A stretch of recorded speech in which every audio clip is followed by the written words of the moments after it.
Queremos comprender cuál es el tiempo en el que la Torá ha existido. Es importante que entendamos que no necesariamente es a partir de que nosotros la conozcamos, sino a partir de cuándo ha existido, y esto es una gran diferencia.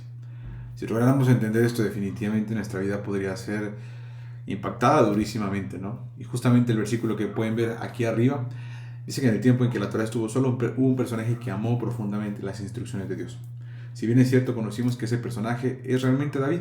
Y este personaje, David, realmente escribió una oda a la Torá, de prácticamente podíamos notar cómo es que David amaba profundamente la palabra del Señor. Ya sabemos que cuando hablamos de la palabra del Señor nos referimos justamente a los mandamientos. En el tiempo en el que David escribió sobre la palabra del Señor, o incluso Isaías, o cualquier otro autor, se refería por supuesto a la Torá. En todo esto que podemos ver justamente aquí arriba podemos pues encontrar algunos conceptos importantes que nos pueden ayudar a hacer algunas referencias cruzadas. Sin embargo, no nos vamos a ir a mover tantísimo, sino que realmente vamos a ver algunas cosas importantes que este salmo nos dejó ver muy claramente. Justo este salmo podríamos ver que aunque salieron todos estos conceptos y todas estas palabras realmente de aquí, podríamos encontrar prácticamente que David conocía algo importantísimo. Y David lo dejó bien claro justamente en este Salmo 119. En el versículo 142 estableció que tu justicia es justicia eterna y tu ley es la verdad. Ese concepto nos habló muchísimo porque nos decía justamente en relación al tiempo de existencia de esa justicia y de esa ley. Si bien es cierto, David la conoció, pues definitivamente hasta que él la fue pues escudriñando y aprendiendo, pero eso no implicaba que esto no fuera a existir, sino que realmente David establece una idea y dice, tu justicia es justicia eterna. Sencillamente y a secas dice, tu justicia es justicia eterna. Otro versículo que puede incluirse muy bien en esta idea es el 152 del mismo Salmo, y dice que hace ya mucho que he entendido tus testimonios, que para siempre los has establecido. David deja en este versículo que realmente el concepto de entender los mandamientos y de conocer los testimonios y de todo lo que él pudiera entender de los mandamientos del Señor, dicen que para siempre habían estado establecidos. Y cuando decimos siempre, pues si alguien dice desde siempre o para siempre es válido, y podemos establecer la idea de que siempre nos referimos tanto hacia atrás como para adelante. Definitivamente David conocía algo interesante con todo esto, y en el 160 dijo, la suma de tu palabra es la verdad, y eterno es todo juicio de tu justicia. David dejó bien en claro en este salmo que lo que era verdad realmente, es más, ahora podemos entender algo importantísimo cuando dice eterno, eterna justicia o para siempre, podemos decir que algo que es verdad, que fue verdad y que será verdad definitivamente, podríamos dejar bien en claro que también es la Torá, son los mandamientos. Esta parte es interesantísima porque David lo deja muy definitivamente claro, ¿no? Con todo esto podemos conocer si existe algún otro autor que establezca esta misma idea. Si bien es cierto, habíamos encontrado algunas referencias importantes con todo lo que habíamos aprendido, pero vayamos desde la parte más sencilla y queremos comprender si realmente existe la oportunidad donde algún otro autor dijera lo mismo, y encontramos algo parecido en Isaías 46. Justo Isaías 6 establece un tema importantísimo en relación a todo esto.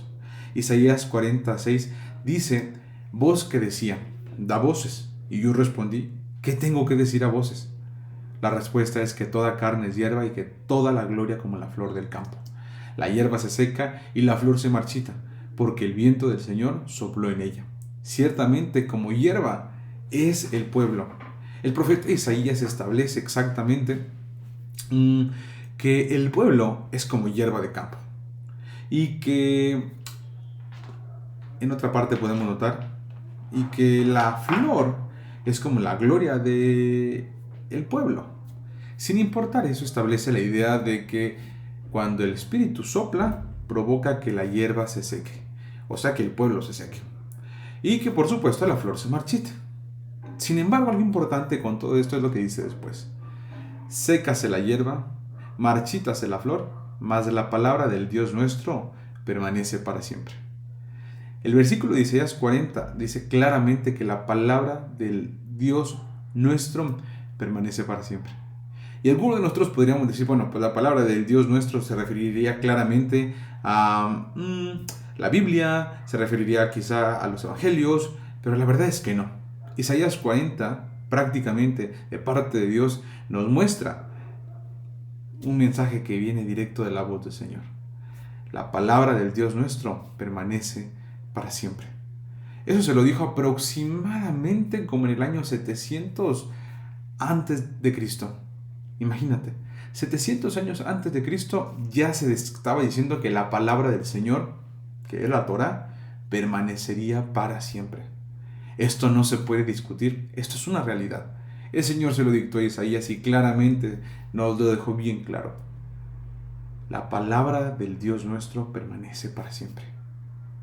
Esto lo dijo exactamente en Isaías y cierra justamente ese versículo relacionado con todo esto, con esta última sección. Una cosa increíble en relación a absolutamente todo esto. Esta parte definitivamente me hace comprender cosas muy interesantes en relación a todo esto. Déjame te comparto aquí la diapositiva, no quiero equivocarme. Aquí está justamente. Y dice al final, cerrando con esto, dice: ¿desde cuándo existe la palabra de Dios entonces? Bueno, por supuesto, podríamos concluir algo muy sencillo. Es que entonces la palabra del Señor nuestro sería muy claramente una respuesta. Y es que la respuesta sería: la Torá es eterna.